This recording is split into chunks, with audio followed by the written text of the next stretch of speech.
కాంగ్రెస్ అవకాశవాద రాజకీయాలు మానుకోవాలన్నారు BRS working president KTR. 6 నెలల్లో కాంగ్రెస్ ప్రభుత్వంపై ప్రజలు తిరగబడతారని హెచ్చరించారు. అదాని పట్ల కాంగ్రెస్ వైఖరికి ఎందుకు మారిందో ప్రజలకు చెప్పాలన్నారు. పాలమూరు రంగారెడ్డి ప్రాజెక్టుకు జాతీయ హోదా సాధించడంలో కాంగ్రెస్ చేతులు ఎత్తేసిందన్నారు.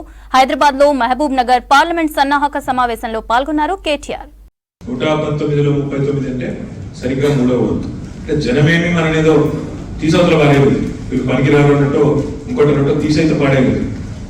ఇంకొక మాట ఏంటంటే ఒక ముఖ్యమైన స్లైడ్ మీకు చూపెట్టాలి. ఇప్పుడు దాదాపు 14 శాసనసభ నియోజకవర్గాల్లో 1-2 కాదు, చూడండి ఒకసారి, కేవలం స్వల్ప తేడాతో ఓడిపోయింది. పెద్ద తేడా కాదు, 2 నుంచి 4% తేడాతో ఓడిపోయింది. 2 కూడా కాదు, 0.5% నుంచి 4% కంటే తక్కువ ఓట్లతో ఓడిపోయింది. అందులో మీరు జుక్కలు కనుక తీసుకున్నట్టయితే 1152 ఓట్లతో ఓడిపోయినాం.